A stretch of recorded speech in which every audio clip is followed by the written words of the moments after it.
बड़ा नेता कोई होता नहीं है, बड़ा जनता बनाता है। तो जीतन मांझी जी कोई खास बड़ा नेता नहीं है। देखिए, काम उनका नथिंग है। अभी आपको हम बता रहे हैं 100 ऐसा गांव है कि जहां रोड लिंक से नहीं जुड़ा हुआ है। भ्रष्टाचार अपार है, बिना पैसा के कहीं भी काम नहीं होता है। नमस्कार, आप देख रहे हैं महाखबर। मैं सुधाकर सिंह। बिहार चुनाव अब चरम पर है, लगातार बढ़ रहा है। आपको बताते चलें कि 17 तारीख से बिहार के नेता प्रतिपक्ष तेजस्वी यादव और देश के नेता प्रतिपक्ष राहुल गांधी बिहार के दौरे पर होंगे, क्योंकि कहना है कि SIR में वो वोट कट रहे हैं जो फर्जी काटे जा रहे हैं। चुनाव आयोग ये साजिशन कर रहा है। राहुल गांधी का साफ साफ कहना है कि चुनाव आयोग भाजपा के एक प्रकोष्ठ की तरह काम कर रहा है। लगातार चुनाव आयोग पर गंभीर आरोप लगाए जा रहे हैं। मैं चुनाव की जो रणनीति होती है, या कहें कि चुनाव की जो जमीनी ऊहापोह है, वो समझने के लिए मैं अभी इमामगंज में मौजूद हूँ। इमामगंज गया जिले का सबसे सुदूर विधानसभा है। बिहार और झारखंड के सीमा के आखिरी गांव या आखिरी विधानसभा ये इमामगंज है। नक्सलियों का गढ़ रहा, नक्सलियों का मांद कहा जाता है। आज भी ये अति संवेदनशील विधानसभाओं में से एक है। हम बातचीत करेंगे। यहाँ से चुनाव लड़ने वाले हैं राजद के रोशन मांझी। पहले भी चुनाव लड़े, उपचुनाव में भी दावेदारी मजबूत थी, लेकिन कुछ वोटों से हार का सामना करना पड़ा। बातचीत करते हैं, इन्हीं से समझते हैं कि अब इस इमामगंज के क्या हालात हैं। मांझी जी, इस बार इमामगंज का अब क्या हाल है? इस बार लड़ाई बहुत सकारात्मक होगा और इस बार राष्ट्रीय जनता दल इमामगंज विधानसभा में झंडा गड़ेगा। तो यहाँ से बड़े नेता हैं जीतन राम मांझी, केंद्र में मंत्री हैं, उनके बेटा हैं सुमन मांझी, उनकी बहू हैं दीपा मांझी। इतना कद्दावर लोगों से कैसे लड़िएगा आप? देखिए, बड़ा नेता कोई होता नहीं है, बड़ा जनता बनाता है। आपका चैनल के माध्यम से हम बताना चाहते हैं कि बड़ा नेता अभी इस धरती पर नहीं है। शिबू सोरेन जी, वो जहाँ भी हैं उनका आत्मा को ऊपर वाला शांति दे। वो मुख्यमंत्री रहते हुए भी चुनाव हारे थे। मुख्यमंत्री रहते हुए आपको भारतीय जनता पार्टी के जो मुख्यमंत्री थे झारखंड के, रघुवर दास जी, जनता उनको भी हराया मुख्यमंत्री रहते हुए भी। तो जनता बड़ा होता है, नेता की ताकत होता है जनता। तो जीतन राम मांझी जी कोई खास बड़ा नेता नहीं है। अगर बड़ा नेता रहते तो अकेले चुनाव लड़ के बताएं, तो गठबंधन में क्यों जाते हैं? बड़ा नेता तो महागठबंधन में भी थे, तो 1,58,000 वोट से क्यों हार गए थे? तो ऐसी बात नहीं है कि बहुत बड़ा नेता है, और बड़ा नेता तो जनता बनाता है। अब आने वाला समय में आपको हम बता रहे हैं कि ये जो चुनाव हुआ, ये चुनाव धन बल का चुनाव था। धन बल का प्रयोग ज़्यादा हुआ और कुछ हमको अपने साथियों के भूल भुलावा में चुनाव हार का सामना करना पड़ा। और इस बार अब लोग का सोच है कि रोशन मांझी को जीतना चाहिए था।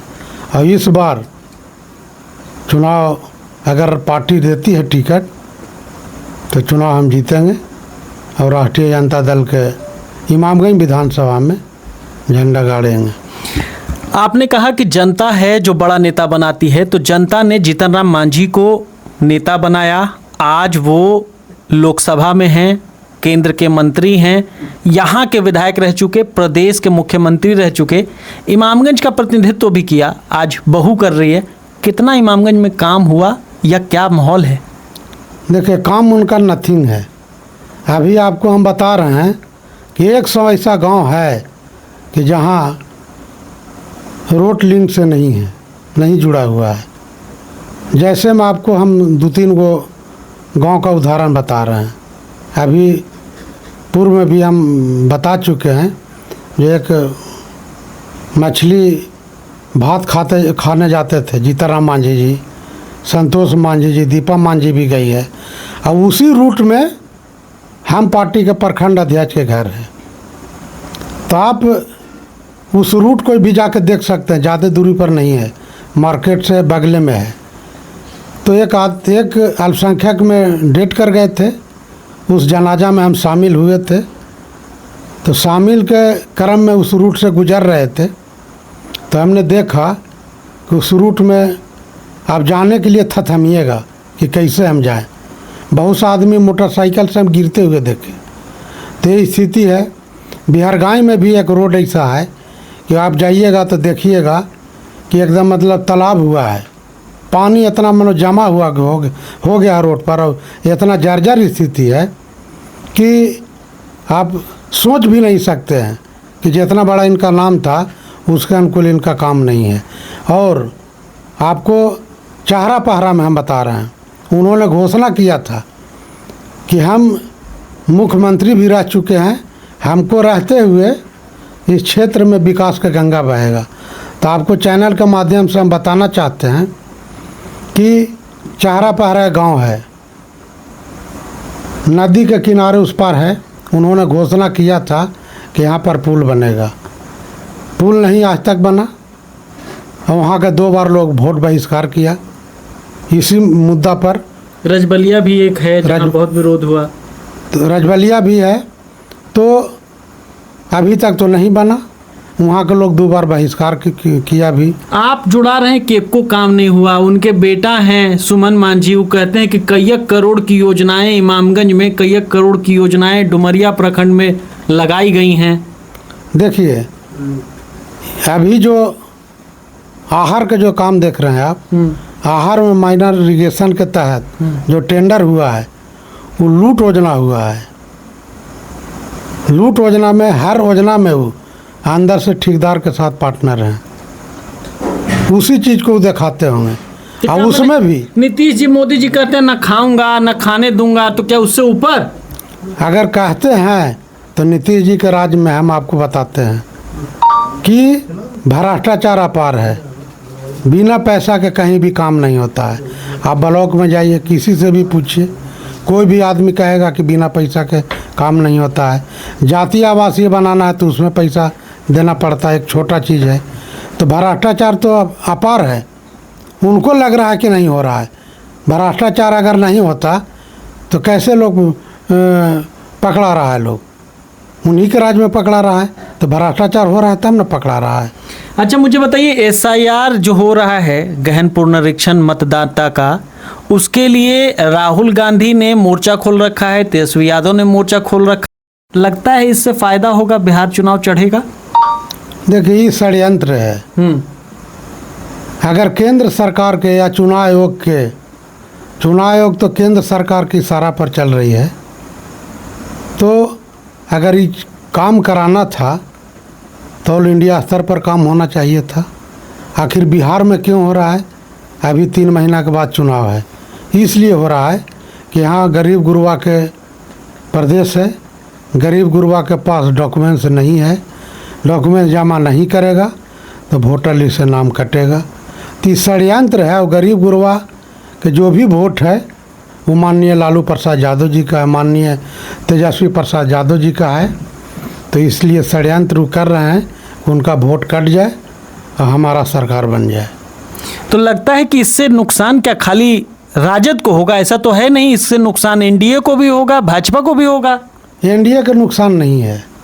एनडीए का नुकसान इसलिए नहीं है कि उसका वोटर बुद्धिजीवी है, पढ़ा लिखा है, उसके पास सारा डॉक्यूमेंट्स है, वो अपना नाम जुड़वा ले रहा है। और बाकी अन्य गरीब गुरबा है, उनके पास तो कोई डॉक्यूमेंट ना है। और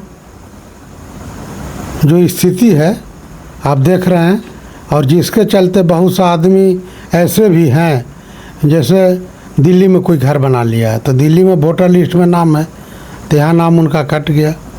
तो ऐसे लोग भी हैं, तो ऐसे लोग के नाम भी कट रहा है। लेकिन जितना जो गरीब गुरबा के अभी भी नाम छूटा हुआ है वो डॉक्यूमेंट्स के अभाव में छूट गया है, जिसके चलते नाम नहीं वोटर लिस्ट में छूटा। अच्छा, आपकी विधानसभा में करीब करीब 70,000 मांझी वोट है, वो आपके साथ आएगा कि जीतन राम मांझी जी के साथ जाएगा? जीतन राम जी कहते हैं हम जहाँ जाते हैं मांझी वोट हमारे पीछे पीछे जाता है। तो अगर जाता यहाँ तो उपचुनाव में तो चल जाना चाहिए था। जीतन राम मांझी 2015 में चुनाव लड़े तो मात्र 35 लाख में वो चुनाव जीते थे। वो कहते थे, हम नहीं कह रहे हैं, वही कहते थे। 2020 में लड़े तो 45 लाख में चुनाव जीते। और अभी अगर वो चुनाव लड़े तो 6-7 करोड़ रुपया खर्च हुआ है उनका। और उनके लिए पूरा केंद्र सरकार, भारत सरकार एक साधारण मांझी के हराने के लिए पूरा टीम उनका उतरा। अगर टीम नहीं आता तो बुरा तरह से चुनाव हार गए थे। और आपको बता देते हैं कि मांझी, और जब मांझी में कहीं टकराहट होता है तो मांझी का वोट बंटवारा हो जाता है। और अबरी तो उनको किसी को पैर नहीं पकड़ते थे। संतोष मांझी मंत्री अभी हैं, घुटना पर उनको अबरी ला दिए इस चुनाव में। मांझी नहीं रहता है तो मजबूरी में मांझी वोट दे देता है। और मांझी जब पैनल में खड़ा हो जाता है तो मांझी का वोट बंटवारा हो जाता है। जैसे में 2019 में भी चुनाव लड़े थे वो लोकसभा, तो दोनों तरफ से मांझी थे, तो मांझी 50-50 बट गया वोट, जिसके चलते 1,58,000 से लोकसभा चुनाव जीतन राम मांझी जी हार गए थे। चलिए, हमसे बातचीत करने के लिए बहुत शुक्रिया आपका नेताजी। चलिए, धन्यवाद सर। ये हमारे साथ रोशन मांझी थे, जिन्होंने साफ साफ कहा कि मांझी बनाम मांझी होता है तो ये इतना ताकतवर हैं कि जीतन राम मांझी को और उनके बेटा सुमन मांझी को घुटने के बल ला दिया था। तमाम लोग नाक रगड़ रहे थे जो सुमन मांझी और जीतन राम मांझी इधर आने की चेष्टा नहीं करते, शायद कभी कभी आते हैं। वो लगातार यहाँ कैंप कर रहे थे। पूरा महकमा, पूरा प्रशासन यहीं लगा हुआ था, क्योंकि उनको पता था कि जीतन राम मांझी को अगर कोई हरा सकता है तो वो रोशन मांझी था। रोशन मांझी फिर इस बार कमर कस चुके हैं। देखना दिलचस्प होगा कि इस बार मांझी बनाम मांझी की इस लड़ाई में कौन जीतता है। आप इस बारे में क्या सोचते हैं, हमें कमेंट सेक्शन में जाकर जरूर बताएं। बने रहें महाखबर के साथ। मैं सुधाकर सिंह, धन्यवाद।